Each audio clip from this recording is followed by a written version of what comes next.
ఇప్పటికైనా రాష్ట్ర ప్రభుత్వం దున్నపోతు నిద్రను వదిలిపెట్టి ఢిల్లీకి చక్కర్లు కొట్టుడు బంద్ పెట్టి మీరు గతంలో ప్రతిపక్షంలో ఉన్నప్పుడు ఏదైతే హామీ ఇచ్చినారో ఏమైతే మాటలు చెప్పినారో ఏ విషయాలు చెప్పి నమ్మించి నిరుద్యోగులను మీరు ఆనాడు మీ వైపు తిప్పుకున్నారో మీరు ఇచ్చిన మాటలే మీరు నిలబెట్టుకోండి అని చెప్పి ఆ నిరుద్యోగుల పక్షాన బీఆర్ఎస్ పార్టీగా మేము డిమాండ్ చేస్తూ ఉన్నాం.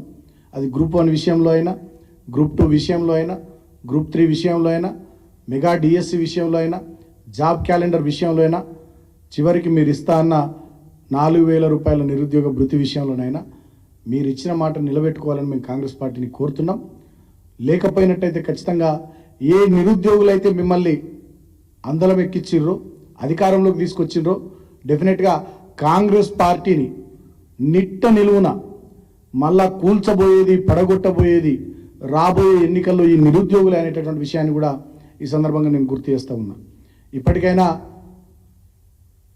దుర్మార్గపు ప్రచారాలు, దుష్ప్రచారాలు, తప్పుడు పద్ధతులు, తప్పుడు పనులు మానుకోవాలని చెప్పి నేను కాంగ్రెస్ పార్టీ నాయకులను కూడా కోరుతా ఉన్నా. వాళ్ళ న్యాయమైన డిమాండ్లను ఆలకించండి. గతంలో అవి ఏం కొత్తవి కావు, గతంలో మీరు చెప్పినాయే. వాళ్ళ న్యాయమైన డిమాండ్లను ఆలకించండి, వినండి. వాళ్ళు కోరినట్టుగా మీరు గతంలో చెప్పినట్టుగా వాటిని నెరవేర్చే ప్రయత్నం చేయాలని చెప్పి మేము కాంగ్రెస్ ప్రభుత్వాన్ని డిమాండ్ చేస్తూ ఉన్నాం. లేకపోయినట్టయితే డెఫినెట్గా రాబోయే రోజుల్లో నిరుద్యోగుల ఆగ్రహ జ్వాలల్లో ఈ కాంగ్రెస్ ప్రభుత్వం మాడి మసిగాక తప్పదని చెప్పి నేను హెచ్చరిస్తూ ఉన్నా. ఎందుకంటే ఆ యువకుల ఆర్తనాదాలు వింటున్నాం, ఆ యువతుల ఆందోళన మేము కళ్ళారా చూస్తూ ఉన్నాం. వాళ్ళ నిరసన జ్వాలకు ఖచ్చితంగా మీరు బలైపోక తప్పదు కాంగ్రెస్ ప్రభుత్వం అని చెప్పి మేము హెచ్చరిస్తూ ఉన్నాం.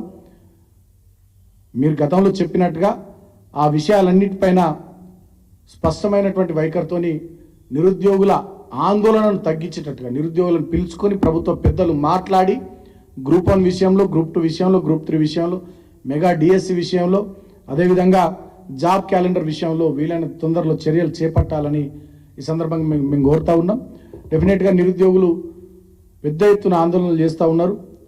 మేము అభినందిస్తూ ఉన్నాం. నిజంగా ఏ పార్టీ, ఏ సంఘము ఎవరు వాళ్ళకి వెనుక నిలబడకుండా రాకుండా వాళ్ళు సంఘటితంగా వాళ్ళ సమస్యల పరిష్కారం కోసం వాళ్ళు చేస్తున్నటువంటి పోరాటం నిజంగా చాలా గొప్ప పోరాటం. మొన్న ఒక సోదరుడు మోతిలాల్ గారు అయితే 9 రోజులు ఆమరణ నిరాహార దీక్ష చేశారు. అదేవిధంగా ఇంకా యూనివర్సిటీలో చాలామంది ఆందోళనలు చేశారు. చాలామంది రోడ్ల మీదకి వచ్చి ధర్నాలు, నిరసనలు, రాస్తారోకో లాంటి కార్యక్రమాలు చేస్తూ ఉన్నారు. జిల్లాల్లో కూడా నిరసన ర్యాలీలు చేస్తూ ఉన్నారు. నిజంగా వాళ్ళ తెగువకు, వాళ్ళ తెగింపుకు, ప్రభుత్వం మీద వాళ్ళు చూపిస్తున్నటువంటి పోరాట పటిమకు డెఫినెట్గా తప్పకుండా మేము హ్యాట్స్ ఆఫ్ చెప్తా ఉన్నాం. ఈ నిరుద్యోగుల సమస్యల పరిష్కారం విషయంలో ఖచ్చితంగా రాబోయే అసెంబ్లీ సమావేశాల్లో ఇప్పటికే మా వర్కింగ్ ప్రెసిడెంట్ గారు చెప్పినారు, కేటీఆర్ గారు, బీఆర్ఎస్ పార్టీ ఈ ప్రభుత్వాన్ని నిలదీస్తుంది.